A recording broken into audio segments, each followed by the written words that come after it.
All right, who wants to go first? I'll ask one that, Coach, just the uniforms that you guys are wearing on Saturday. Can you just talk about them and why you let, the team decide what they're going to wear? Well, we let the captains decide. I like when you've got a mature team and you give them some ownership. Our captains, got a pulse of the team, and they decided to pick a combination with white pants or red jerseys, and I guess they like the new white helmets. How do you like the combo? You go white, red, and a little bit of green. Well, yeah, we'll have a little bit of green accents as a throw out there for Ag Fest, but I like it. I think it's a sharp look. Any more in recruiting, recruits like having a little bit of flair. I think the fact that you give ownership to the team, they can make those decisions they appreciate. So I think it's a win-win, and hopefully our fans will like it. Is this week have been more intense coming off that Rutgers win, even though it's just Cal Poly? I mean, the name Cal Poly doesn't carry a whole lot of weight. Well, it may not with the media or local folks, but I'm telling you, we're playing the 10th ranked team in the FCS. And last week will tell you, with 7 FCS teams winning against FBS teams, if you're not ready to play, they'll spank you. I mean, one of the top 25 teams in the country had lost to an FBS team. So our guys know that. They've seen Cal Poly on tape. They realize we've got a heck of a challenge. They run an offense that you don't see every day, and so you've got to be very, very sound in the option. And defensively, they play extremely strong, very hard, and they're strong at the point of attack. They got a bunch of guys that, maybe wish they could have played Division I, and this is their chance to prove us wrong. Tim, you talked about a lot of tensions on that option, but defensively they got a local flair with that, and maybe one of those good Smith Johnson at corner and stuff like that. So can you talk about what challenges they present defensively for your team? Well, again, defensively, I think they're very, very sound in what they do. They're going to play a lot of two safety, we anticipate, defense, and try to make you earn everything you get, not give away big plays.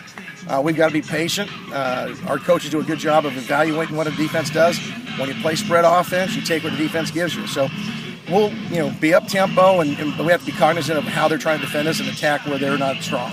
You're talking about Derek throwing the ball 73 times, but he had just talked about a lot of them were sort of extended handoffs. So you look at that number, you're okay with that as long as it's the flow of the game? Again, yeah, absolutely. We look at our bubble bullet game as our wide running game, and we had 18 of those. And I'm not sure the exact yards on those, but we probably had about 125, 150 yards on those plays. So to us, that's a wide run, and we're going to put the ball in our playmakers' hands. And if you can give it to them in space, if we get 4 or 5 yards out that, to us, that's a positive play. Coach, I know it's a long way away, but that CBS thing that has you guys in the Fiesta, is it just nice to get recognized for, coming off a good first week? Again, all those things after one game really doesn't mean much. It's nice for the national exposure, but that's all it is. All we're worried about right now is trying to compete against a really good Cal Poly team. I know this sounds dumb. I mean, almost silly to ask, but offensively, do you change your plan because of what they do offensively and try to limit how long your defense is on the field?